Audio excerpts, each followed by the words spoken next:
Is the brake on your new pedal set not meeting your expectations? If so, let D-Nut Stuff transform your braking experience. D-Nut Stuff has brake mods for Thrustmaster TLCMs, Husingveld Sprints, Mosa SRPs, Fanatec CSL Elite V1 and V2s, SimJack Pros, and UT sets. We are always working on adding new pedal sets and more, so check back often.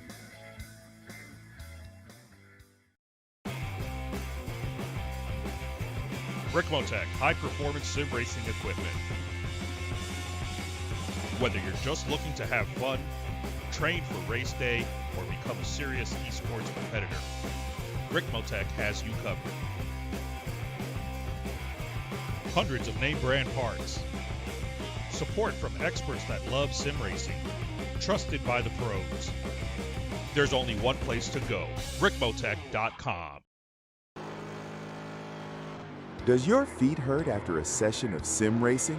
Are you tired of the distraction from sore heels? If so, D-Nut Stuff has the solution for you.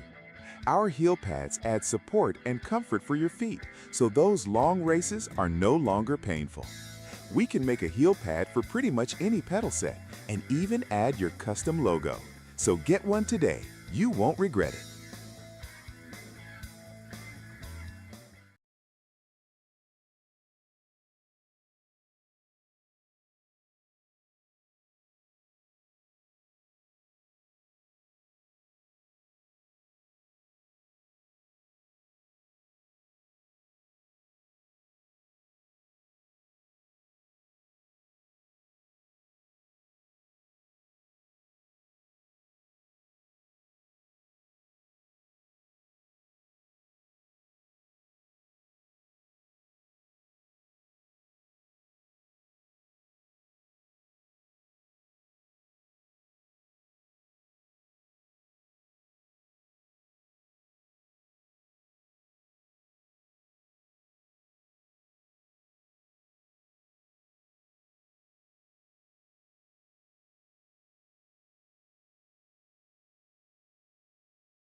Good morning, good evening, good afternoon, wherever you are in the world. Welcome to the Pit Stop. We are here to drink some coffee, hang out with our good friends, and talk about sim racing. I'm Shaun Cole. With me today is, as usual, Amir Saad. Amir, how are you doing, buddy?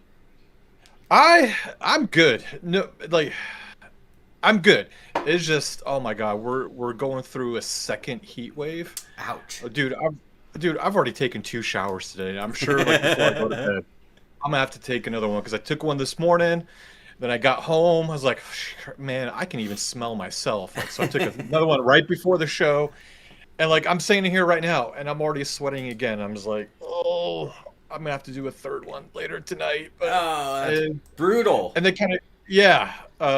It's like then that kind of goes into why. Well, you got the picture up. Kind of why like I'm not doing the Watkins Glen this weekend is because it's gonna be like 100+ degrees. And I'm just like, there's no way I can sim race in that kind of weather. There's just no way. It is so hard to race when it is that hot. Yeah. And sometimes, depending on the way your room is, your house is, even if you have air conditioning, our sim rooms are usually up against the corner. So even if it's air conditioning, it's like your heat wave is fighting against the AC. Yeah. So it's like the AC has trouble getting into your sim rig zone. And I find summer a lot harder for me to sim race in than winter. And it's a combination of things. For some reason, when it turns to night, especially Monday through Friday, right? It goes night. I'm like, okay, time to stop working and start driving. It's nighttime. That's when my gaming is done. And so that's a factor because it stays late. I mean, it's bright till like 8:30 right now. Right. And then the other is heat. So it's not even been tremendously hot here, but it's still in my sim room, in the cubby that is my sim rig. It is still now a good 10 degrees hotter. Right. And yeah, it makes it hard to sim race. It's just not the same. Yeah. It's a winter sport. I know, right? I mean, and that's the thing. Like, I mean, hey, America, you guys are blessed with having air conditioning in your house, central cooling, central heating. We don't really have that in Europe, man. Like, I have this rinky-dink AC, but like my room is big. Like, there is no. It might drop the temperature, but maybe 5-6 degrees. But man, like with how the sun hits my house, because it always hits. I mean, it's directly on this wall behind me. Like, it's hitting it almost 12 hours out of the day, just from sunrise to sunset. Just how the house is built, and like this area right now here, like this is one of the kind of like the warmest ones. So yeah, man, and I'm kind of sad 'cause, man, I love Watkins Glen. It's one of my favorite racetracks, and just like I knew yesterday when I did the rally last night, like I was still like, I tried to wait as the latest I could to do it, to wait for the house to be cool, and I was still, by the time I was done, I was like, I'm still just like, drenched in sweat, and I was like, yeah, there's no way I can do. 6 hours. At least our rally for this week was a short rally, wasn't too long, but there's no way I could do like a couple hours in the event, especially during the day when you usually do it the most. Yeah, there's no way, man. I totally understand. All right. Well, our guys are running the 6 hour. I said our guys. We have 3 teams representing the Simpit at the Watkins Glen 6 hour starting tomorrow morning. We've got the team of Neil McDougall and Jason Potter. They're going to be taking on one of the top splits. Their combined I rating is over 4K. So look out, world, in the top split area. Johnny Alford and Noah Hinton are going to team up, and they're going to erase years of frustration in this event for those two in particular. And then we're going to have our 2 West Coasters, that being Sam Hinchy and Mike Pepper, who will be taking up the third car in he's calling a lower split. I think we're still talking some pretty medium-high level drivers. So 3 teams running, hopefully inviting all the team members. If any of you are streaming any portions, please post it in the Discord so we can come cheer you on and see how you're all doing. So, heat pumps and yeah, I guess so. It's funny. I watch interviews of people who are visiting here for the World Cup, and here's the one thing, the most consistent thing I hear when people are asked what they like about visiting America, and this is the number one answer: air conditioning. Yeah, because it's just so normal here, and abroad it is not. Tom Jones. Yeah. Tom Jones, hold on. I gotta wait. I forget that I have the automated, which I love, our little car thing. But, of course, we gotta give you a very nice Tom Jones. Happy Friday to you. Thank you, buddy. Yeah. So, Yeah. All right, some good mornings. George Sandman, good morning to you, buddy. Glad to see you here in the show with us. Sam Hinchy is here. Good luck tomorrow, Sam and team. Callum is here. Brandon's here. Good morning to both of you. Joe is here. And, yeah, if we're talking... where's Andrew? We're talking weather, and Andrew's not here? I know, right? You know, no offense to Andrew, no offense to our community, but it seems like we always have certain people in our group, and sometimes they come and go and change who they are. There's always somebody who's focused on something like weather, or we always have our weather guy in the channel. Mm-hmm. So Andrew definitely taking up the reins there. It's gonna rain at the Glen, they're saying. Ooh. Mm-hmm. Good morning, Tom, and thanks again, Connor. Good morning to you. All right, so where does that put us? So good luck, everybody, in the 6th hour tomorrow. Even if you're not in our 3 teams, just part of the whole world doing that endurance stuff. I'm jealous. I'd love to have made this one, but I've been real short on time lately. It's been a tough segment of time for me. I just can't seem to catch up. So that's that. Speaking of rough time, let's move on to Simpit videos. Oh. Yeah, this is a rough one. No, but I give you kudos, man. But yeah. We'll wait till you show the videos, and then we can talk about it. All right. First things first was we put out our review of the SimMagic Zeus GT and Magic Dash. It was more than just saying a wheel and a dash, by the way. We're talking about a wheel. We're talking about multiple shifters. We're talking about multiple wheel rims. We're talking about air link system. It was a very complex group of stuff, and I think my title, brilliant or too much, might to me be the perfect summary of the Zeus family. I was going to say the Zeus GT. Depending on who you are, this could be the most perfect setup you could possibly imagine or ask for. And for others, it's overkill, complicated, unnecessary things that I don't need because I already have this or that. I think if you already have a certain set of wheels, this doesn't offer any new opportunity to you for the most part. On the other hand, I feel like if you're trying to build a high-level sim racing kit and you're on a super tight budget and you're like looking at it like as a plan, like somebody gets you into sim racing, right? So okay, I'm not going to just start off with some junk and then replace it. I want to build a path, to get me to where I want. This could be the perfect answer because it just lets you kind of get into that mid-high range level equipment at a modular level, meaning you can get in at a startup price that's actually somewhat realistic. Magnet Gate. Right. Magnet Gate. I love it. Magnet Gate. So in that video, there was somebody who made an accusation, and believe me when I'm saying this, I'm not saying this to call that person out, and I'm not going to show it, and I'm not going to... That's not the point here. They made the accusation that it was just another YouTuber rushing a review. And I'm just going to say that's not the case here.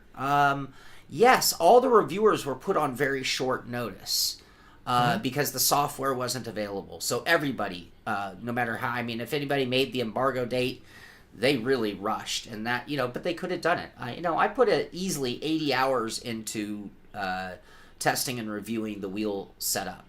I missed something really simple, though. And in pulling out of the box, there's this little bracket that I looked at and I couldn't figure out what it did. And it was like just kind of puzzling to me. So I just kind of put it on the side with all the other pieces that went with this whole complex system. And then I started having my dash. It never fell off while driving. I just noticed if I was would touch it, it would almost flop off. And I was like, that's really weird. It should really be more secure than that. And I just didn't realize that little bracket, where is it? That little bracket was a support bracket. But I've also, in my defense, I've never had to add something to a steering wheel, right? Here's the wheel. That's it, right? So, and that's no defense. It was just one step in the instructions that I missed, and I hit them on my cons list. I'll call it that here, but not so good list, as it being kind of floppy.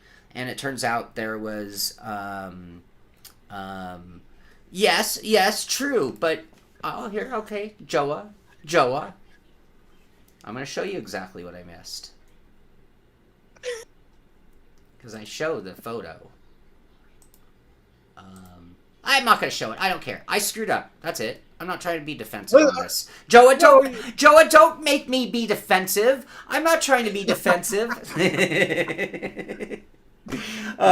No, I totally missed it. Yeah, if there were only manuals, if you'd only read the RTMF, whatever, you know. If only someone looked at the manual. If you only looked at the manual. Anyway, I realized that I made a mistake shortly after. In fact, Amir brought it to my attention. I had told Amir about my experience with it, right? Like, yeah. And then I think Amir saw some of the comments and then sent me a shot of the manual and the one photo that shows. It got me thinking, because I tried that rim and I played around with it at the last expo, and like that thing, when that screen is on there, like, because you and me were, I'll talk, because I called you on my way home from work just so we, our weekly call, so we can catch up and see what's going on. And he told me it flops. I'm like, it doesn't, like, when I tried it at the expo, like, it's held on there pretty securely. So you had me thinking, like, what the hell is going on? Like, did they change the magnets that are on the rim? Because I remember there was distinctly magnets when you pull the dash off. Maybe they just cheaped out and put weak magnets, or maybe just got a weak magnet batch, whatever. And then I saw your video, because I was already up early that morning, and I saw that you posted. So like, all right, and I usually I'll watch it whenever you post a video. And I saw him, like, it doesn't flop that much. What is going on here? And then I went back and looked, and I saw some of the people's comments. I'm like, yeah, there's a bracket. There was something that threw me off, and when I saw it without the thing, like, no, like, the top is smaller than what I remember. And then I went back, like, let me go and look. And I looked at the manuals, like, yeah, dude, Shaun is missing the bracket. Let me shoot him a message real quick, like, Shaun, you need to get this fixed. But dude, it happens, man. Like, everybody makes mistakes. Everybody, to me, what separates, a good person from, the average Joe Schmo are the ones that can admit they made a mistake and correct it. And I think you did that, right? You could have just blew me off. You could have blew everybody off and says, well, fuck it, I'm just moving on to the next thing. I don't care. But you went back, you corrected, came out with the second video, admitted you were wrong. And I kind of took offense to some of the people saying it was rushed. Like, I've never known you to really rush a review. Yeah.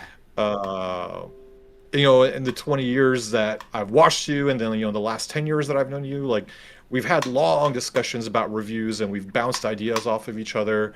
Like, yeah, it's not like you just shoot and edit and get the video. Like, no, you take your time, you take notes, you do all this other stuff, and this is just one thing that you missed. I've missed things too. I've seen other people miss things in their reviews. Nobody is 100% perfect every single time. So I don't know. Yeah. Well, I think that comment, that's why I'm not calling that person out. I didn't think it was intended truly to be like evil in any way, shape, or form. I think it's a combination of two things. Number one, I think because of the quantity of reviewers, there's so many reviewers now, I think because of the circumstances that the manufacturers are creating with the it's becoming so normal that everything's on an embargo date and you're supposed to jump through hoops on their terms, and then if you play nice, they'll continue to send you gear, and if you don't, you question whether they'll continue to send you gear. And so they've created this thing where some reviewers are rushing because they're trying to make these deadlines, and then if there's any delays in A, getting the product to them, or B, the software, or any issue, it backs them into a corner. So I think that the reputation of the industry is starting to get that stereotype about it. And then on top of it, we have an environment where people just feel like they can just speak their open consciousness anywhere. And I don't have a problem with constructive criticism, but I do have a problem with when you go to somebody else's house and you decide to pee on their yard. You know, I just think it's not cool behavior to be a negative fly in the ointment. I'm not saying that comment was this, by the way. I'm just saying that that comment, I think, had good intention, but that the environment is that people just think it's okay to walk in and pee on someone's lawn. And it's like, man, why don't you at least have a certain, like, cool, come at me, but come at me a certain way. This is my house. You know, if you're at the Simpit, this is my house. So I'm not saying don't question or don't say anything, but come at it at a certain, you know, respectful level. And I'm saying that about the whole environment. So anyway, I didn't want to get on that. Yeah. No, you're right. I mean, you're right. I mean, the thing when you post stuff online, like you lose all the nuances or like the little non-verbals you pick up when you have a conversation with people normally. Like, it could be, you know, I've done it before. Like, you could post a very well-intentioned comment, and when the other person reads it, and they're like, "Oh, I'm gonna fight this dude," you know. Or it could be somebody from a different country where their language is not, you know, their first language is not English, so you know they say things in a different way, or they, you know, they might be a very direct person, but the way they say it, because English is not their first language, you know, it comes off as very rude. I mean, I experienced that a lot here in Germany, for example. Like, you know, people are, because I hear that all the time from the Americans here. It's like, oh, you know, Germans are very rude. And it's like, no, they're not. Like, if you take the time to get to know them, like, they're just very direct people. Like, they're quick to point out what you did wrong, but then they move on. And next weekend, you're over in their backyard at their barbecue drinking beers. Yeah. So, I think online, like, you lose a lot of nonverbals, nuances where things could come off as harsh when they're not. But again, there are a bunch of a-holes out there that think that, you know, their stuff doesn't stink when they're probably the stinkiest that are out there. So yeah. Now, I want to say one other thing. Now, this is just between us here at the pit stop. This might have saved them from me still having the same critique, by the way. Yeah. Because here, I have the bracket installed, right? And honestly, I would have said, hey, well, that's kind of goofy, this whole extra add-on bracket. That's like, what is this? I don't think of this as being super high-end. It might work, right? So I probably would have critiqued the bracket had I been fairly reviewed by me, right? And then here's the other thing. Even with the bracket, it still does the floppy thing. It's just not as bad. So I still would have said, well, it's kind of weird when I have a $200 down. Look, you can see how much floppier it is, right? Like, I could just, like, knock it right off. With the bracket, it has a lot more retraction bite, right? So, but I think I still would have critiqued that. I really do. So it kind of saved them from that on it. Anyway, that's why I go back to my whole thought process. Like, as a reviewer reviewing the product on its own, I was very impressed with a lot of aspects of it. Like, it's a nice setup. So when we look at wheels nowadays and, like, different grip materials that are being used, this is actually decent leather. And there's no stitching where your hands go on the wheel. So it's a really cozy, comfortable wheel. Same thing with the bullhorn. I had all 10 of these buttons right at my thumbs, no lift, no matter what, even on the rounder wheel like this one. There are a lot of qualities and aspects that make this a really awesome wheel. But that still doesn't change fact number one, which is it brilliant or is it too much? I still I have the Alpha sitting on my rig, and I have a couple different Sim Magic rims that I can put on there. This one will go back on, but it's still just a little complicated. Yeah. No, I mean, yeah, I watched your video on it. I watched a couple others because even Boosted was talking about how overly complicated this system is. Like, you know, in certain situations, you've got to have, you know, the mag dock, you got to have the air link, you've got to have this, you got to have that. And it's just, I don't know if you really. And again, I don't. You know, I haven't taken a look at it. I haven't reviewed it. You have, but like just from me seeing, you know, for other people's videos on it, is just, yeah, it's brilliant. Like what you can do, take the screen off, put it, use it as a DDU or use it somewhere else. But to have all these extra equipment to make it fully function and work, like, do you really need that? I don't know. It just kind of, in certain situations, depending on what your situation is, you have to have all these other extra accessories just to make it work. And like, do you really need that? I don't know. I'm sure somebody could make something custom using use SimHub and make it a lot less complicated. But I know like there's power issues, there's data issues with all with all that stuff. Maybe that's why they had to do it the way it is. But I don't know. To me, it just feels like it's brilliant, but it's overly complicated. Yeah. Yeah. Well, yeah, it could be an answer to other problems in terms of, and you're seeing more of this now anyway, getting more wheels to, for years we were asking about pass-through, connections, right? And I think that the better answer might be they're like, you know what, that's such a problematic answer, and it sticks you in this proprietary zone. Like now we need a certain button, a certain wiring layout and a certain pickup point pattern, right?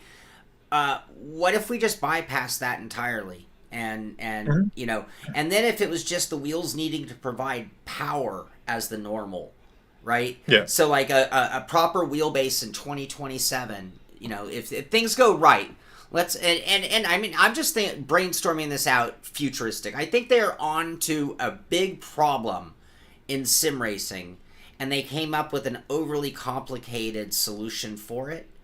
But it's still the whole closed ecosystem problem, right?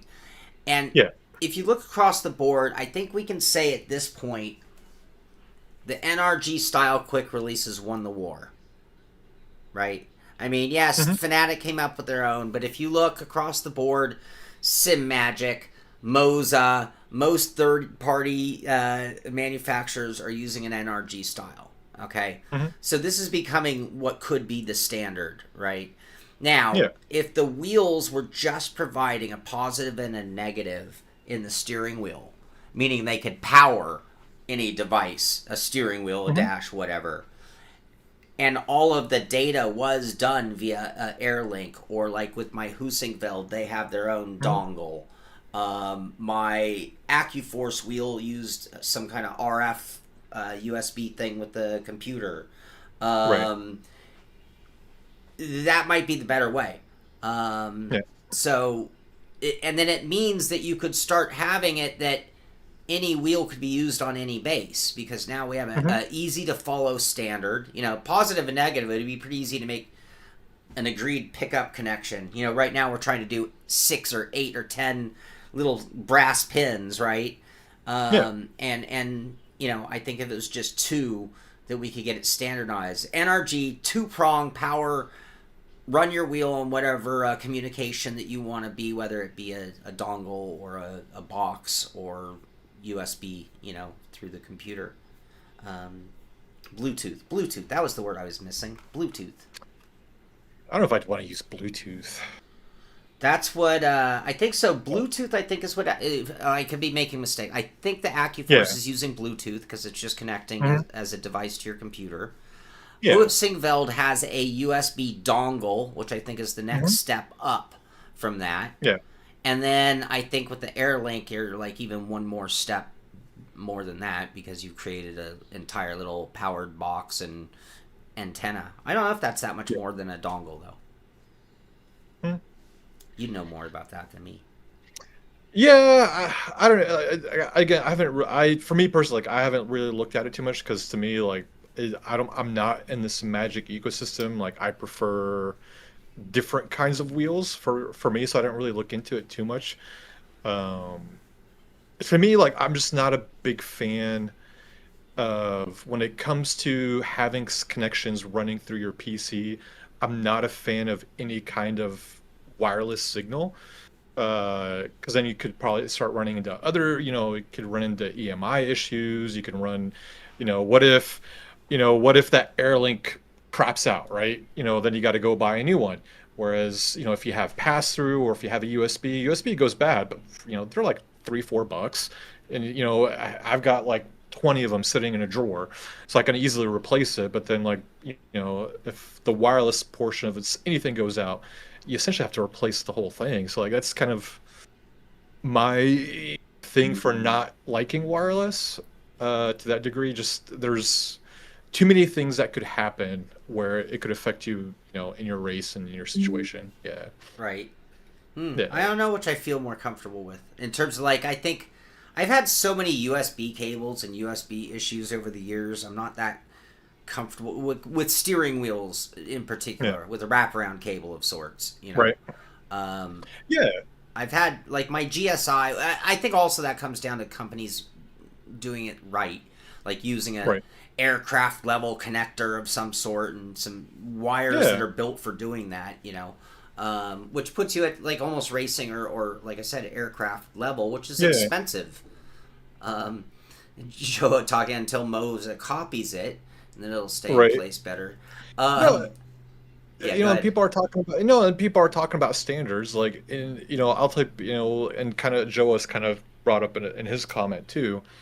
I was really torn between the SimiCube 3 and the soon to be released SimLab wheelbase. And because I knew both of them I've tried them both. They're both great wheelbases, because I'm still running the original SimiCube OSW. I was like, it's probably time for me to get a new wheelbase. And we're talking about setting standards and having manufacturers should move towards that. Like, why is it all the other like mainstream electronic companies move to very similar standards? Because that way you could just swap out and change things around. Like if you don't want a Sony TV, you want an LG TV, you could still connect your home theater to get, and everything just works. And then for me, the killing shot when it came to picking between the SimLab and the SimiCube 3 was the SimLab has a regular pass through coming through the wheel shaft, and you could use that for anything to connect any wheel to to want to make it wireless, and it just works straight out and works directly with SimHub. Because I think right now at this point SimHub is just, I think when it comes to software like SimHub, I think SimHub's probably become the standard when it comes to displays and LED profiles and all the other stuff. I think SimHub has probably made themselves the standard when it comes to that in the sim racing world. Whereas like where if you want the SimiCube 3, you have to make sure that if you want to use that wireless or pass through the wheel shaft, like you have to use their chip in the wheel. And so you can't just use any wheel you want and make it work through the pass-through. You have to use their chip, and to the point where like if you have a third-party rim that's not on their list, well, now they're going to release a quick release that will fix that. But before, if you want to use a SimiCube 3, you have to use these wheels that have been authorized and have our chip in it. But if you have another wheel, sorry, you can't use the pass-through for it. So to me, that reason alone killed it for me in picking between the SimLab and then the SimiCube 3, where, all right, SimLab, like, all right, we know SimHub is the standard, so we're going to do what we can to make it everything work directly with SimHub. Yeah. I think that everything you just described is exactly, again, why this whole Zeus GT was made. This whole world of this, like, oh, you got to hodgepodge this and do this and that world exists, and they were kind of... Because right now, I like... As much as I would praise, like, the SimiCube base and, whichever wheel that they're going to use, at the same time, I'm like, yeah, but say what you will about SimMagic, not the Zeus, but just take an Alpha and any of their other regular wheels, right? Or take a Moza and pick any of the... Just the simplicity, and these products are getting you like 80-90% of the way there as far as quality goes. So to me, it's just like having that simplicity of not needing SimHub, because if I'm not running any LEDs or a motion system or anything else, SimHub is not fun. Moza software to change my LEDs is very easy. SimMagic's software, Simpit Pro Manager, changing LEDs on my wheel is really easy. Fanatic, it's really easy. But when you start getting into SimHub and this and that, it just starts getting like when I got my hosting valve, like trying to change the colors of the RPMs was not intuitive. It was not fun, and I made a bunch of mistakes trying to figure out how to make it do exactly what I wanted. And so that's now I think that kind of sometimes goes with higher end stuff. Unfortunately, a Ferrari sees the mechanic a lot more than other cars, right? They could be, and I'm not saying that your gear will need it. It just takes more setup time, I think it depends. So I think SimHub and not SimHub, but Moza and SimMagic with their software, because they make it super easy. They make it Apple proof. I want to use that, use that term to where you can set everything up easy. Because you're kind of using like already an existing preset to configure things, whereas SimHub, SimHub is the Android, where like it just offers you unlimited customization. I think that's where now it makes it harder because especially if you're starting from scratch. Like if you're starting from scratch, if you don't know how to navigate around it and haven't taken the time to learn it, it could be really cumbersome and hard for quite a few people. But if you grab an already existing profile from somebody and import it in, then if you just want to go in there and change it around a little bit, modify it, it's super easy too. I think it's just as easy as Moza and SimMagic. But that's only if you grab like an already pre-existing preset or profile from somewhere and just edit it, modify it. Where essentially, if you're trying to do everything from scratch, it's going to take a long time. But dude, to me, it's well worth it. Like I spent the last couple of weeks just making like where the minute I flip on my button box, I start the engine, I get this cool rotational lights that happen on my wheel, this animation that happens on my screen, my hue lights start flashing, let me know like, all right, the car's getting ready, it's up, and then when it's ready, the lights go their normal thing, and then if I'm racing at night, it will detect it, will turn the lights blue at night. So like to me is like, I took the time to actually learn all that stuff. I can't take the time. I use ChatGPT to help me out, but you can make it do some really cool things where I don't think you could really do that in a lot of the other software.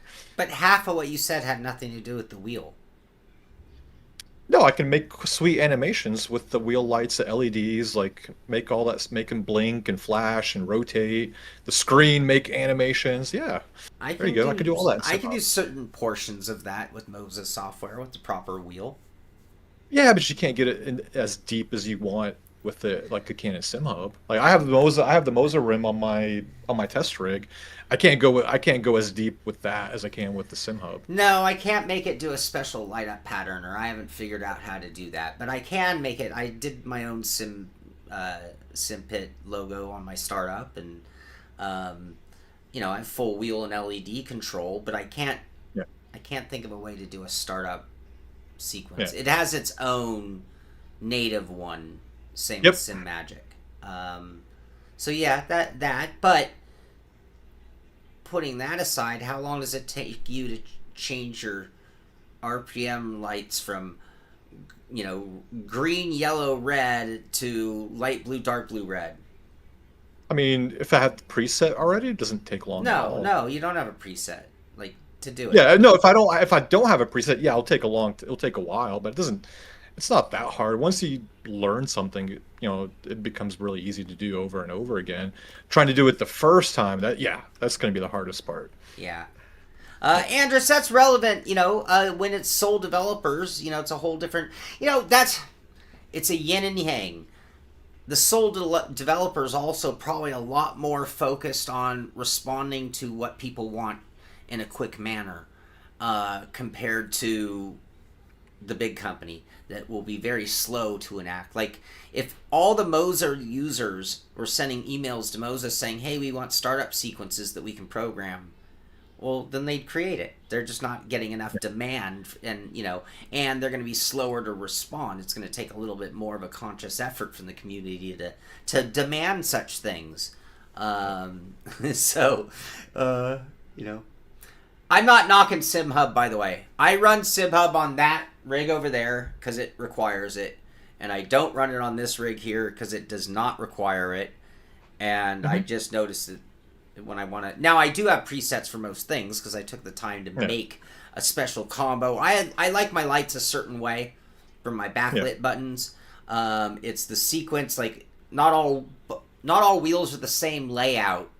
So I just found that if I have certain color combos that I like to do, and mine's always about function, like it's cool. I've made my Tony Kanon wheel, green and yellow, and I've made my patriotic red, white, and blue one. Right. But in the end, I actually just make a wheel that makes sense to me. It's like, well, if it's blue, it has to do with menu navigation. If it's green, it has to do with communications. If it's red or orange or yellow, it has to do with pit stops or exiting the game. If it's white, it has something to do with windshield wipers or headlights. And if it's pink, it has something to do with deltas.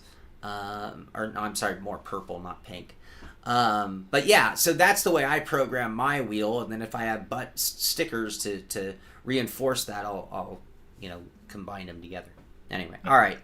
Well, hey, I mean, the other thing I was going to point out too. I mean, for people that are out there, I mean, if you don't know it either, but I mean, there's plugins too you can get for SimHub. Like, there's people that make plugins where they make things a lot easier to configure. Like, you got ATSR. You've got Lovely Dashboards. You've got, Daniel Newman.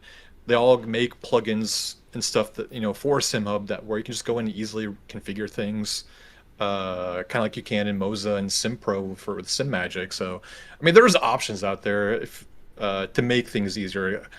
To me, it's kind of like for the IT guys that are out there, like SimHub to me is like Linux. If you've never used it before, it's gonna look like you're trying to do rocket science, but once you get to know it and learn it, it's a piece of cake. Yeah. Oh, well, and most third-party steering wheels. So, for example, my GSI came with the SimHub, plugin, we'll call it. So I didn't have to do anything. It just immediately recognized it, installed the GSI dash, all the rev lights worked, everything was good. Hussingveld, same thing. But neither came with extras. There were no secondary dashes to use or choose from. There was no secondary lighting combo. Again, I kind of changed my rev lights. I like certain colors for my rev lights.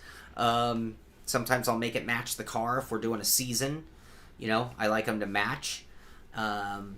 Also, one more thing. I wanted to not forget.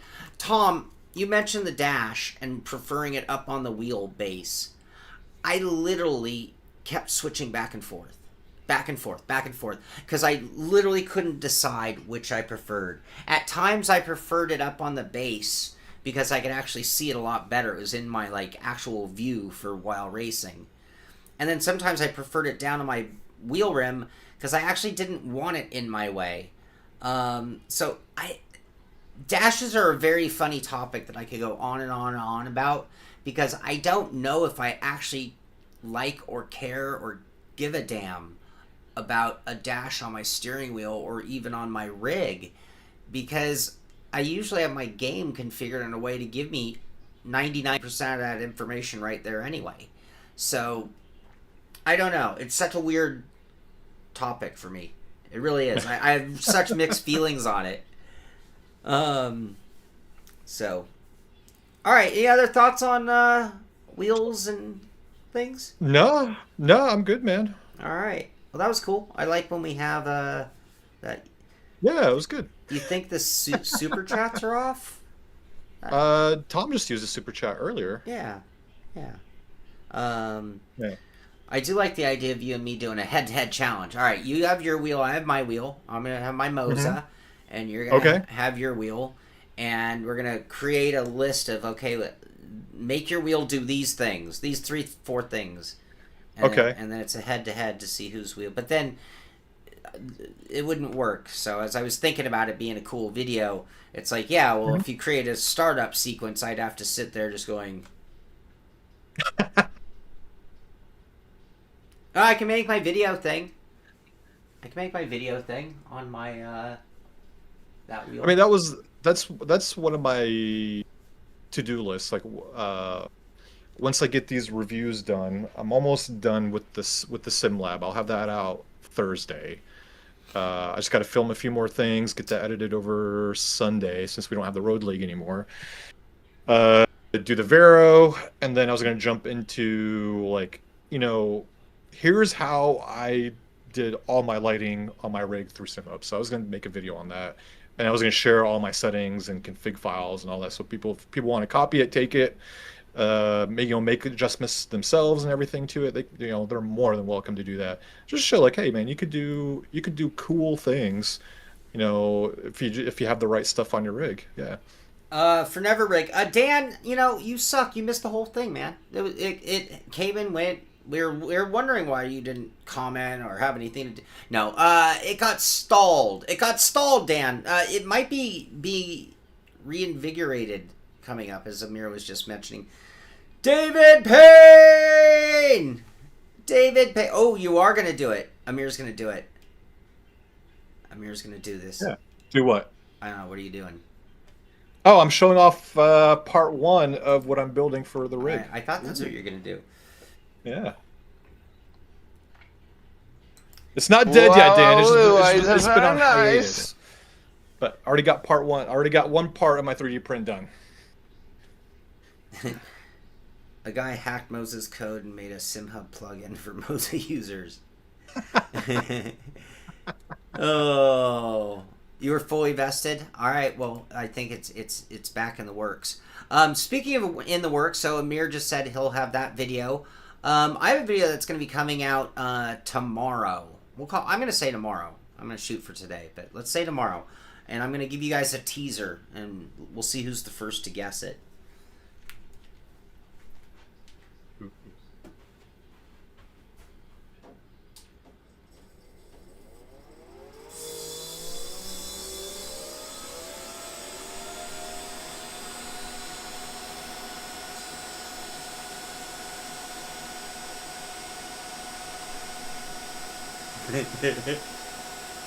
Karaoke Blokey!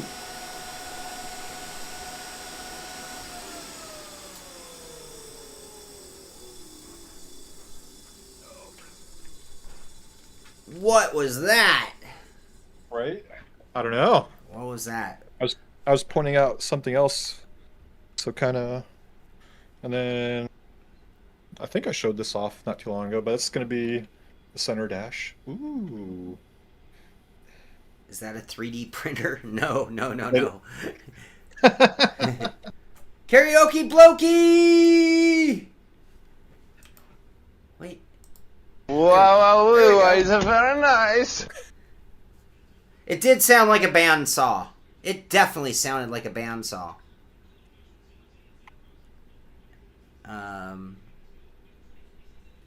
Dan.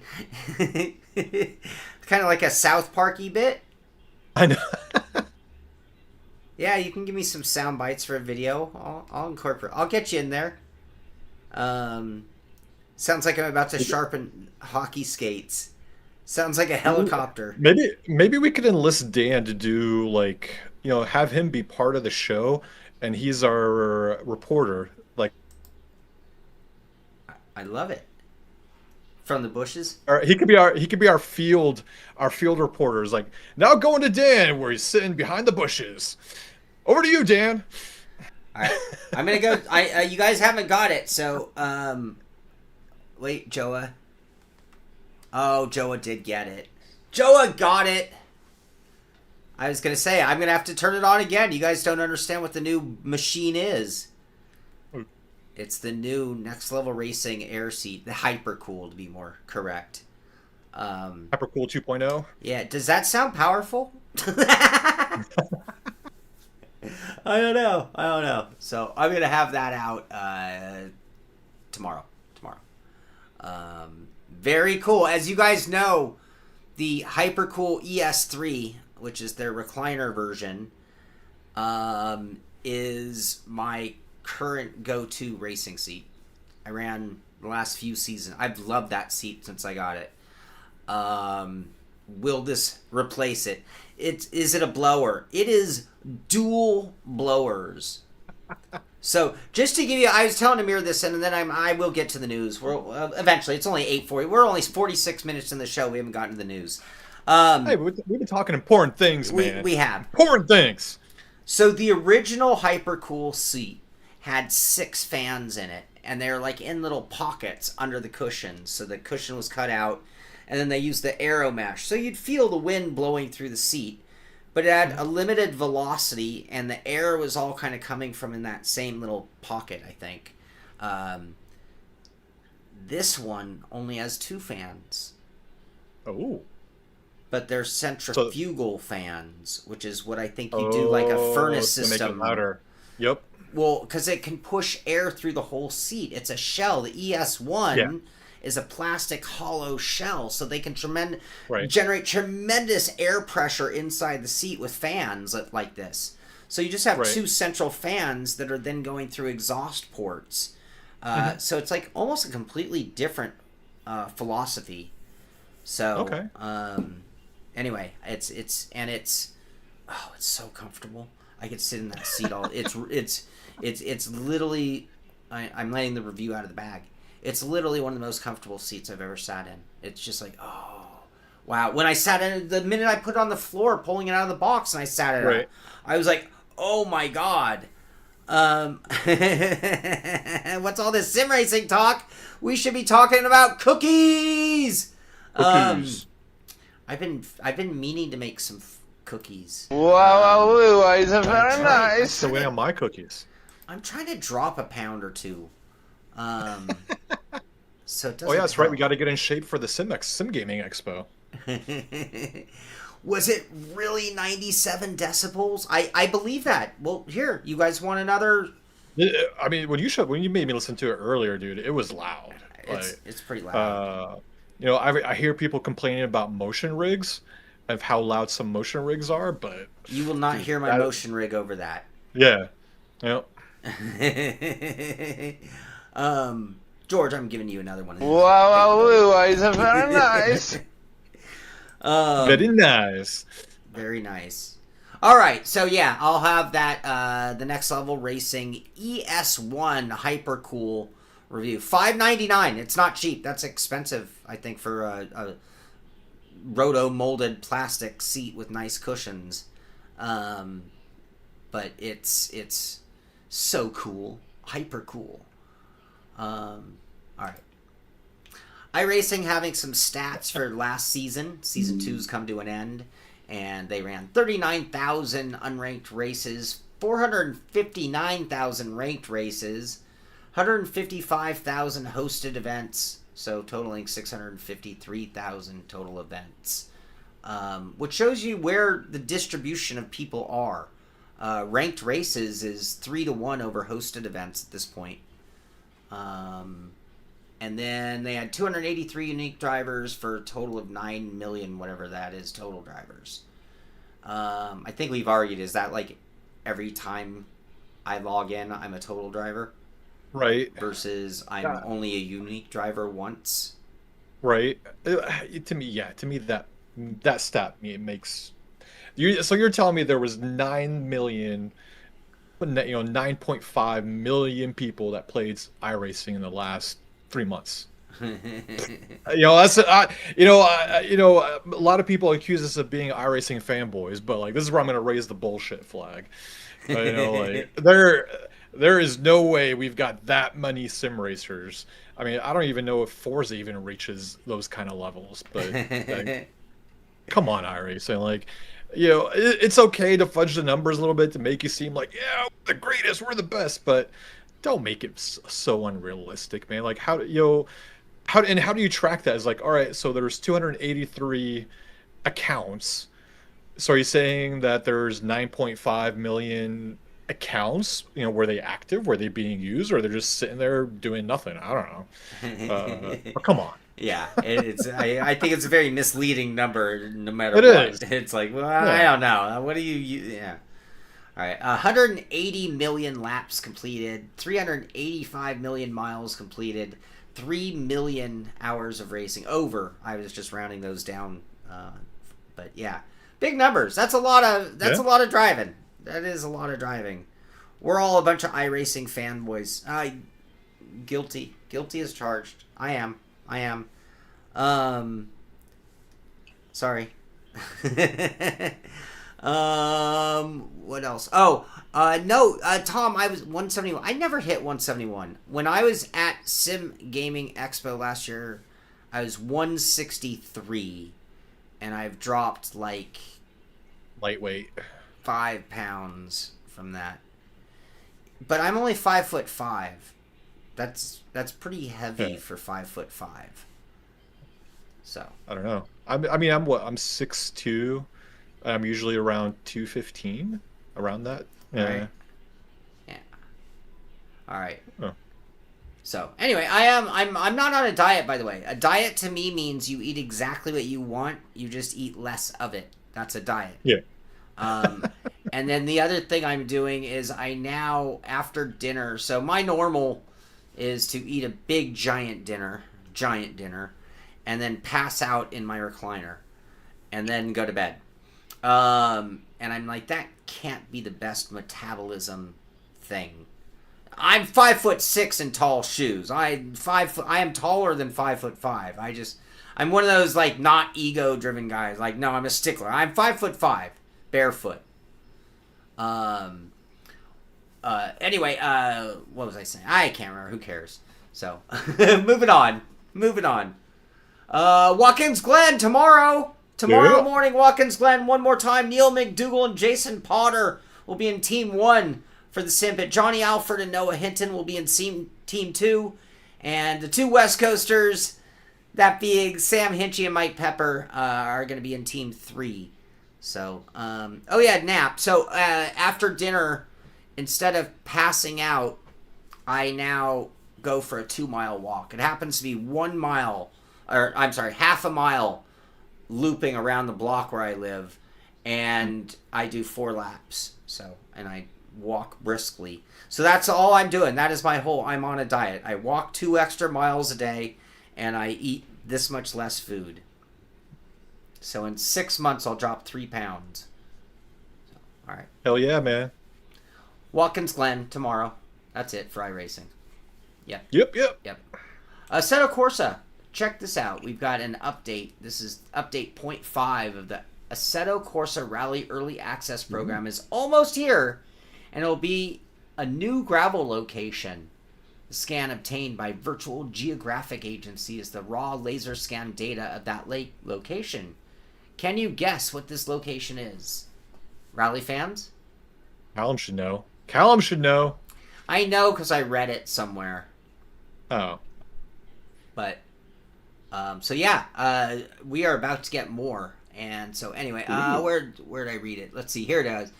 Traxon saying it looks like it's Acropolis Rally Greece. Okay. Very much like Tarzan. That's a very known stage, I guess. Brisk Baby. That's Brisk Baby. Is it in Florida? No. And then I think, wasn't there something else? Oh yeah, liveries. So for the PlayStation and for the console guys, GT World Challenge 2025 liveries update is now available. So you can now play what is the current models, the current cars, and it's completely free. So all the liveries from the 2025 GT World Series now available. I think it was already on the PC, so this is just the console update to match it, to get it up to the same point in time. And that's it from AC. rFactor. Who would have thought news from rFactor would pop up? Right. Free update for rFactor, this being the 2026 Formula E Liveries. And it's an update to the Gen 3 car as well. So, kind of cool to see things still kind of happening there. Yeah, I mean, they said they wouldn't give it up completely, but I mean, yeah, they're solely focused on the LMU now for rFactor 2. But it's good. You know, hey, here's a little thing to keep the rFactor 2 fans happy. Yeah. Yeah. Which is, and no obligation at this point. No. Rensport, they've been doing some updates and whatnot, this latest one, and they've done some dev blogs we've talked about. So, you know, that looks like they're, if I had to judge, it looks like Rensport's trying to do a little bit of a pivot, like trying to like, okay, did we really go down the path that we want to? Maybe we need to make some adjustments. And so anyway, the latest one is storefront updates and price changes that are happening with it. And to be honest with you, I didn't read it. Not because I'm an iRacing fanboy, because I'm not that interested in Rensport. No, I mean, yeah, they dropped the price down by 50%, and they used it as, because like they couldn't do different prices. That was their thing. They couldn't do different prices in different countries, and doing the sales, like it's a tedious process. So they're like, let's just drop the price by half across the board. I don't know. To me, yeah, the Rensport ship has sailed. I don't think there's any amount of things they can do to get people to come to it. That's just me. That's just me personally. That's the iRacing fanboy in me, taking a poo-poo on Rensport. I'm only clowning because you totally nailed that accusation, by the way. I know, right? Such the. Heiko, if I had a forest behind my house, it would be a 4-mile walk every day. I can tell you that. Yeah. We already talked about the Gran Turismo 1.7 update that had like the Pikes Peak stuff and the Le Mans cars and whatnot, and so we don't need it, but I just thought these Pikes Peak shots were pretty cool to look at. Yeah. Yeah. Pikes Peak is always nice. Yeah. I had a buddy. We need more Pikes Peak in video games. I agree. I had a buddy who said that Pikes Peak is like his dream bucket list. Like we were having a conversation. Yeah. Like if you could run any racing event, right? Like just whatever, you could buy a ride or whatever. What would you do? And my answer was really quick and easy. It was like GT3s at Daytona 24. Boom, done. I'm done. That's my ultimate dream. That's my ultimate dream is just that particular race. That particular, in the GT class, whatever they'll call it, the year I could magically do it. And for him, it was Pikes Peak. It was, and so, yeah. I think it's a unique challenge.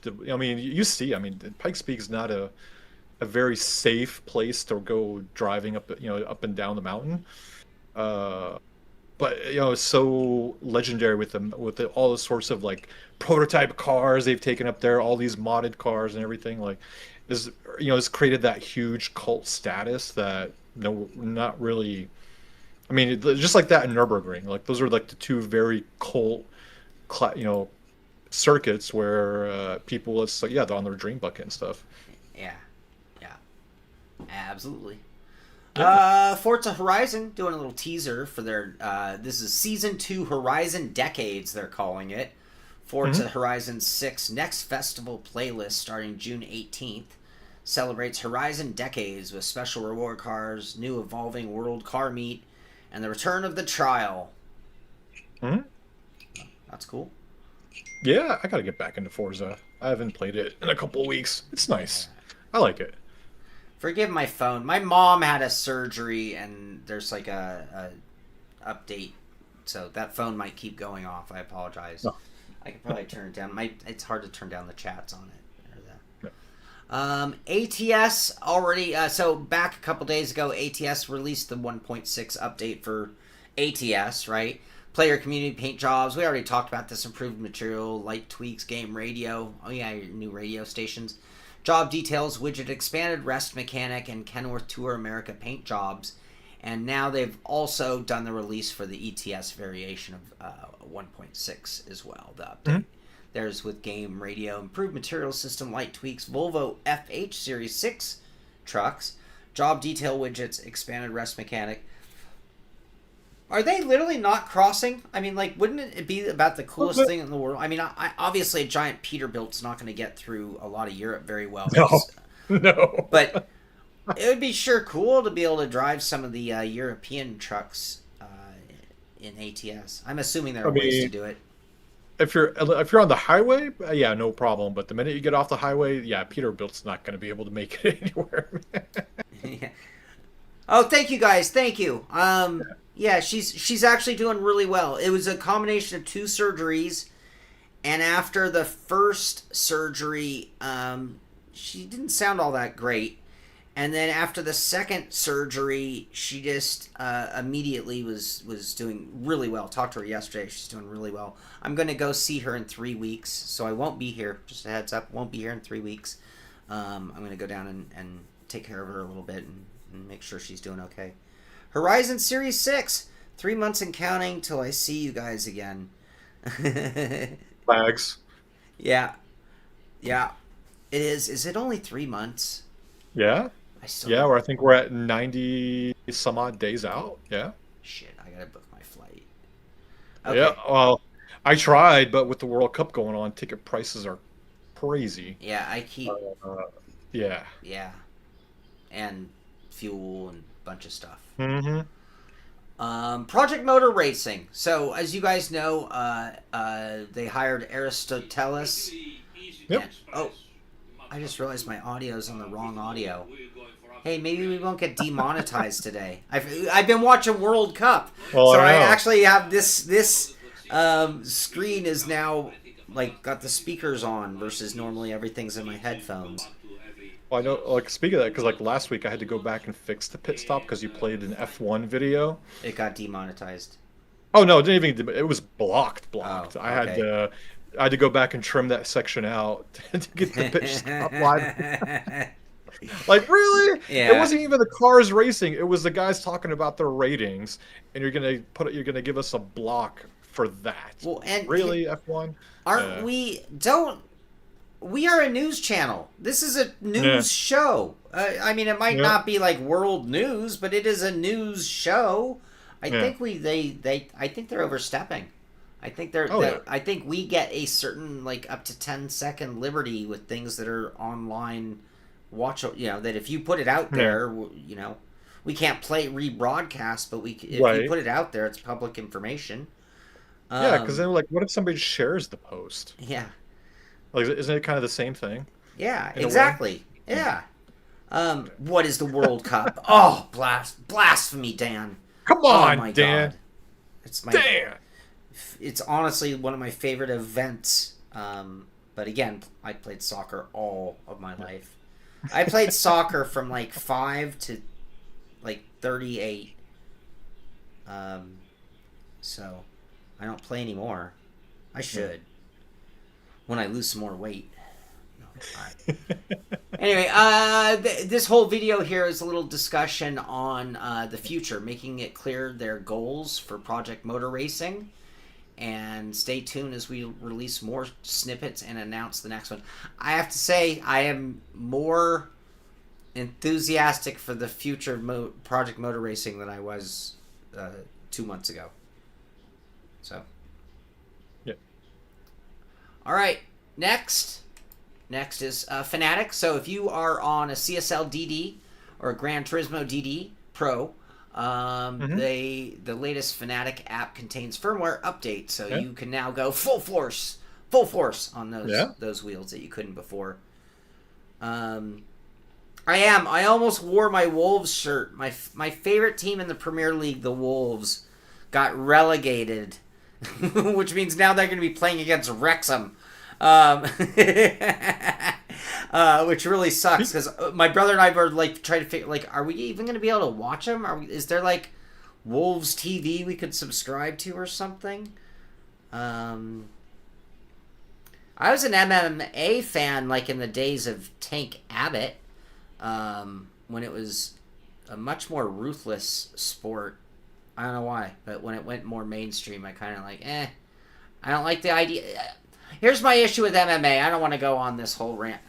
They just built a league that was like, oh, so boxing's always had these problems with belts and like a hierarchy and too much control to keep it from being a real sport. These are the accusations that boxing fought, because instead of it being like most sports where the winner is just the best and gets to be that way because we all play through a league format or some kind of proper ranking, you had all these different rankings and and then people are signing with certain rankings and it all became BS.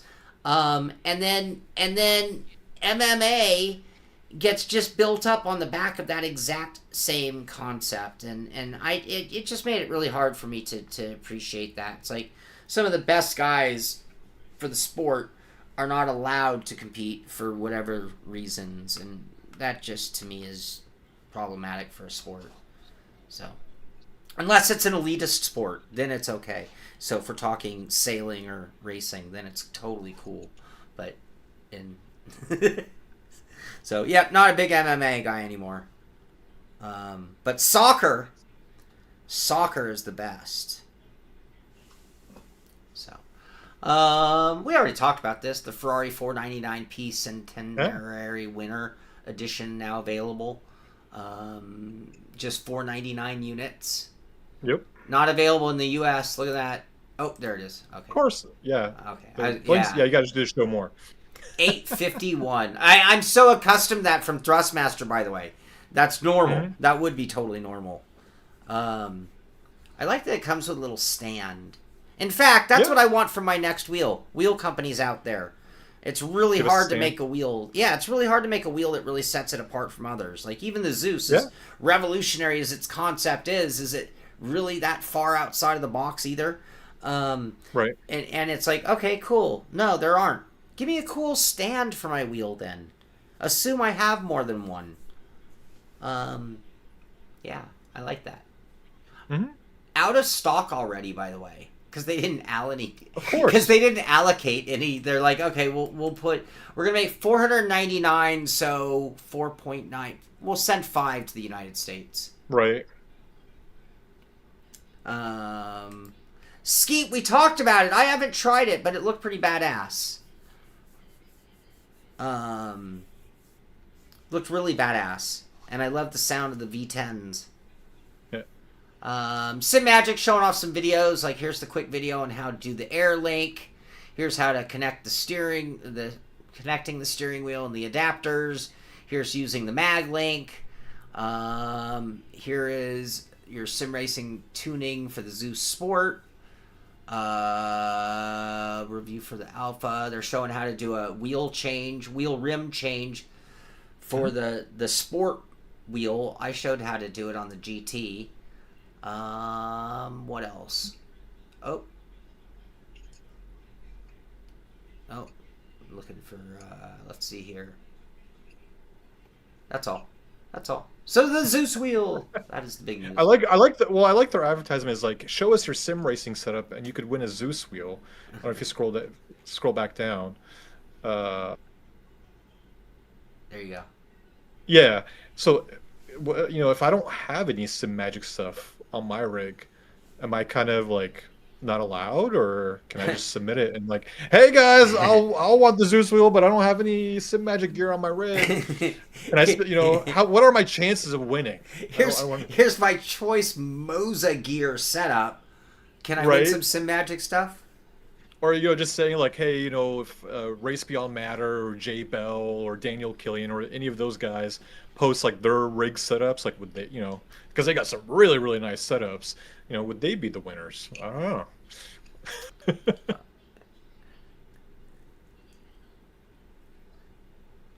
Oh, sorry, I had something in my eye, Joa. I'm sorry about that.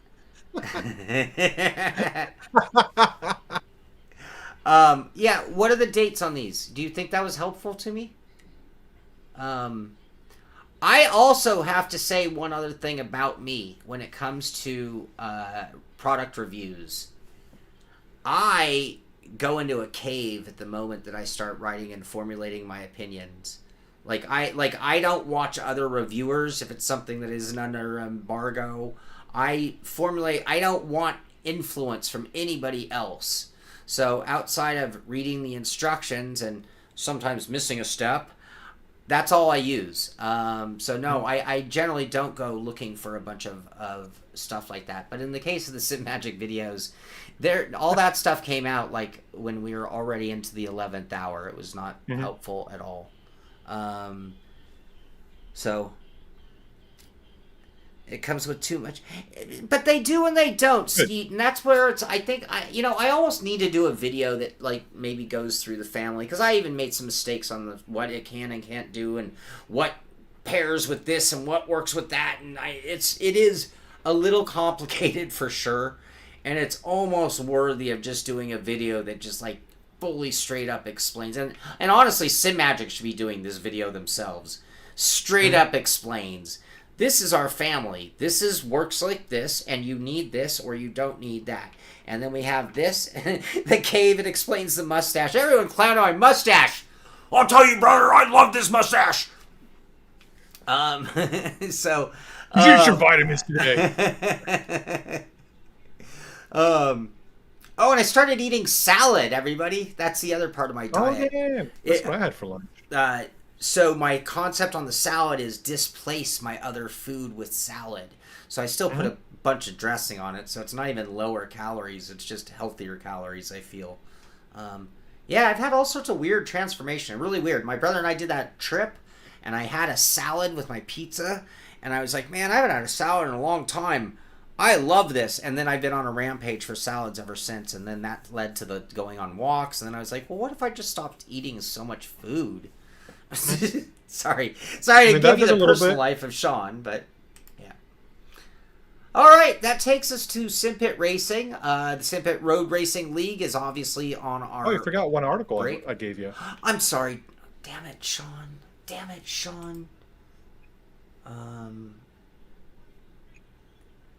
Yeah. Thank you. Yeah, man. Simpit Salad Club. Salad does not ship well. When I do the cookies, which we're not sending anymore. The cookie club has come to an end, you guys. I can't afford to send cookies. It was crazy expensive when I did the last batch. It was and even making cookies has gotten expensive. So yeah, but I would actually freeze the cookies before. So I'd seal them, and then freeze them, and then pull them out and package them and then send them. So my thinking is that they would stay frozen and fresher that much longer for delivery. That was my genius plan to the Cookie Club. Cookie Club will never die. All right, everything's negotiable. Did we cover all the cars that came out for AMS too? We covered it last week. Yeah, we that's what I thought. It. Yeah, and then we mentioned it again today, but we didn't go through all of them again. All right, here's an article here that from Motorsport that Amir brought in. How GM is perfecting their sim tool for the unknowns of San Diego and Chicagoland, which makes so much sense.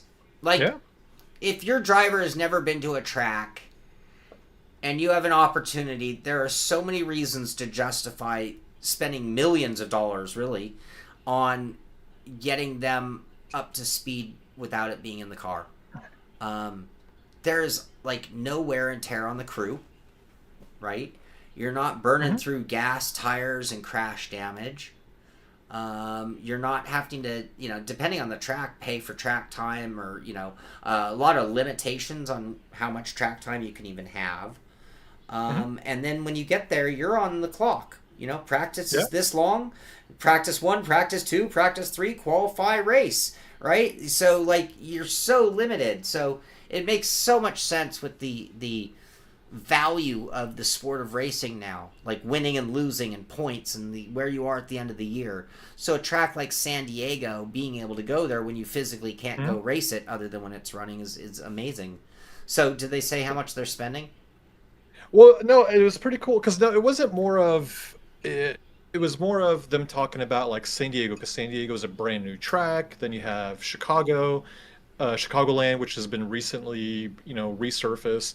So they talk about how GM, and NASCAR kind of worked with ISI, rFactor Pro, and the article it just says rFactor, but they don't mention who. But it's ISI with rFactor Pro. So like they sent they asked ISI to go out and scan the tracks for everybody, to give them the most accurate, data so GM and the other companies can build the tracks and go out and test drive them and do them in the sim when you physically can't go out there.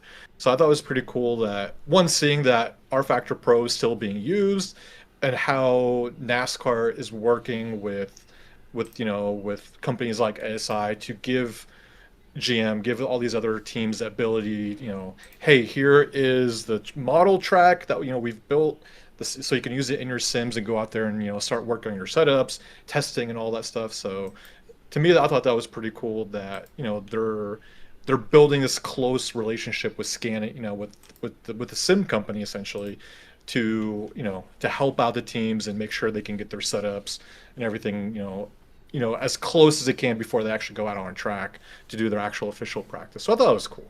Right. Yeah, that is cool. That is very cool. Yeah. Sim racing is still changing, I tell you that, and it's going to keep growing because, again, as I can see sim racing becoming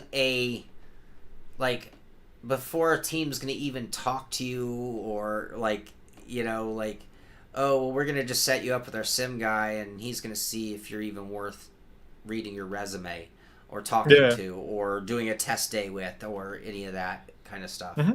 So that was totally a Ron Burgundy, wasn't it? I like Scotch. That's how out of NASCAR I am. I don't know who that is. Who is that? Who is this guy? Who guy? This guy. Oh, the guy with the big stash? Oh, I don't know either. Who is this? It's not Ron Burgundy. You saw Larson doing a burnout on the midway. Gnarly. That'd be tricky because that particular material on a aircraft carrier is super grippy. It's like sandpaper. I mean, that mustache is freaking epic. That is epic. I'm trying. Mine will never look like that. That's crazy. That's crazy. Although I'm getting a lot of flack, a lot of pushback on the stash. This one's not going over all that well. I'm trying to think. Isn't that Ryan Blaney? Is that Ryan Blaney? I think of him as being such a kid still, but it's well, time does go on. I know. It's Cole Trickle. None of you, no one has got, who is this? Come on, peoples. I want to say it's Ryan Blaney. Blaney? Okay, Blaney. Yeah. All right. Autocorrect. It's Blaney, not Blanket. Oh, come on, Blanket. Want to play? Oh, gosh. All right. This ignorant Blanket. This ignorant. Oh, all my right. bad. Sure, that was bad. So, Simpit Racing League is on hiatus. We're a couple of weeks away from some fun races. Over the weekend, I'm going to try to do a points-paying race on iRacing, and I will probably stream it. And I think Amir won. I was going to do the Hairdresser Cup, and Amir preemptively gave me a hard time about it. And I'm the one that called it the Hairdresser Cup. and I think that I might switch to doing the F4. Okay. Is that reasonable? Is that still too... I mean, I would do the Super Formula Light. I mean, it's not... Oh, yeah, I like that car a lot. Yeah. I just have limited time, and the faster it gets, the more time it takes to prepare. I think Super Formula Light is like a 20-minute race. Yeah. No, I've... learning the track and getting up to speed, I mean. The faster the car, the longer it takes, for sure. Yes, that's the Miata, Tom. You just might as well do David Payne's favorite car, the V. The V. That's too slow. That's too slow. Miatas for the win. I love Miatas, Dan. Big time. If it weren't for my friends, I would probably have already owned a Miata in my life.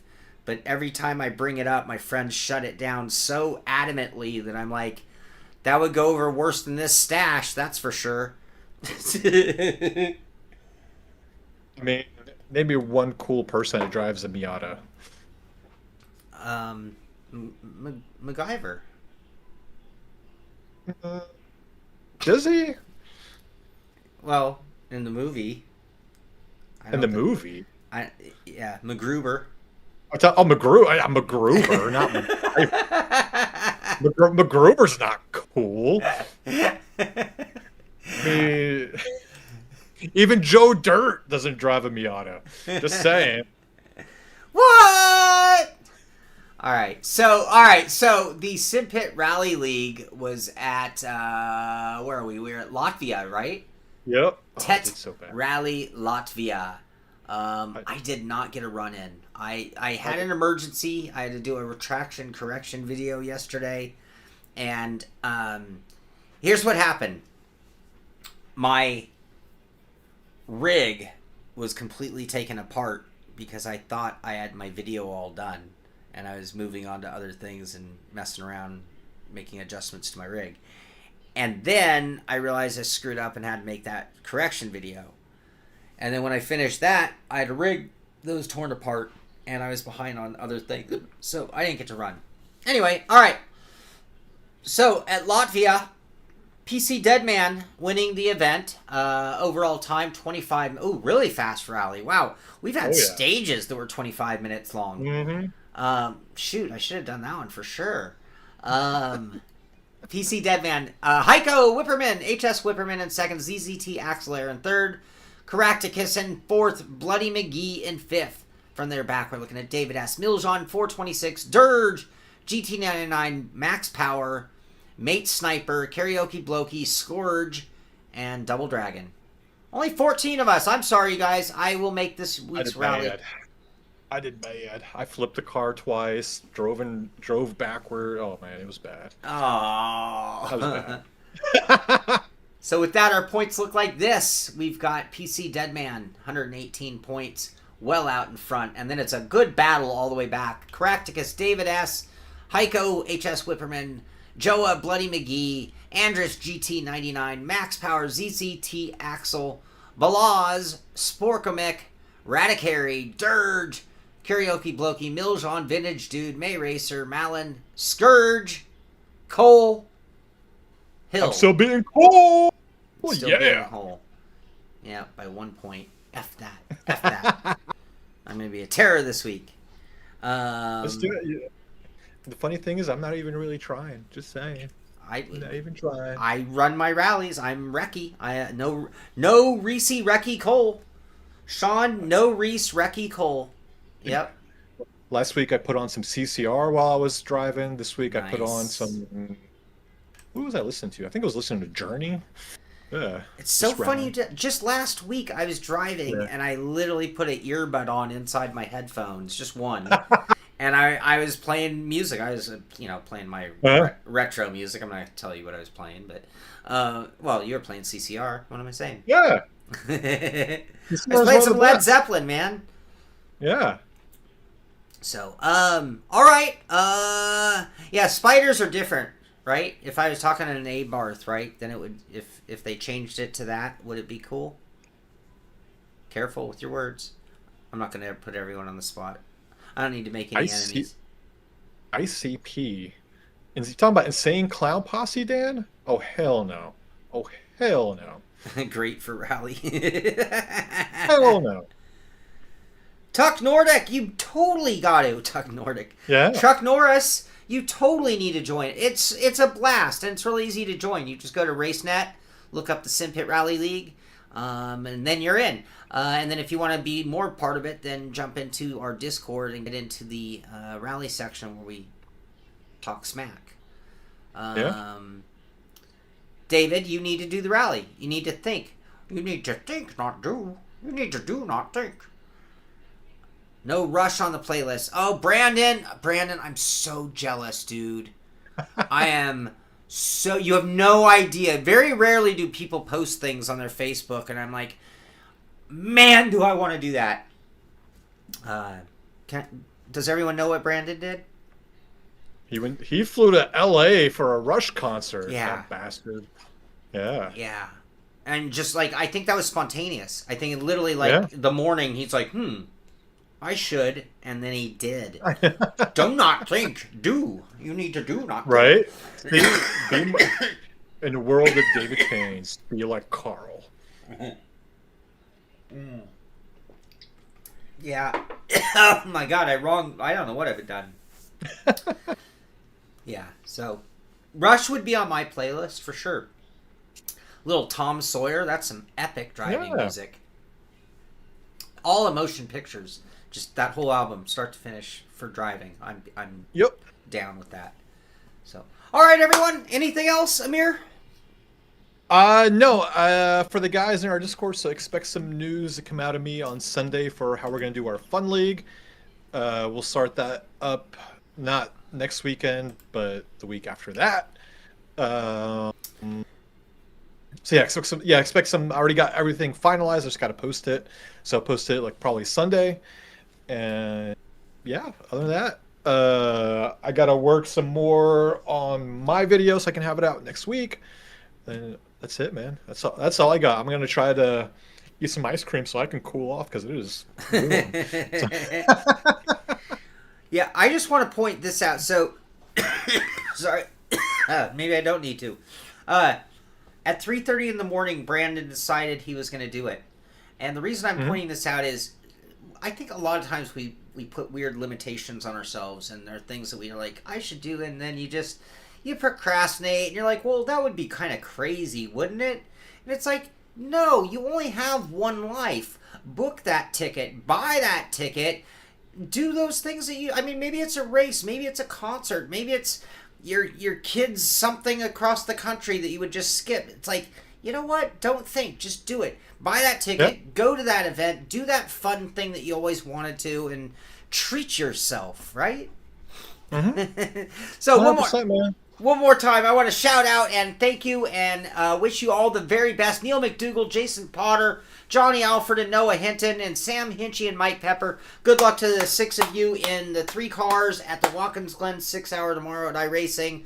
Check in our Discord. Maybe some of them are streaming. We'll be able to tune in, cheer them on. And to anybody and everybody out there racing in that event, best of luck, and keep all 4 wheels down and keep it clean and have a fun race. Any more, Amir? Yep. That's it, man. Get out there, have some fun, enjoy the weekend. Yeah. And we'll see you guys next week. Some sim racing. This is the Simpit. I'm Shaun Cole. That's Amir Assad. And we will see you on the track. Bye-bye, everybody. Later, guys.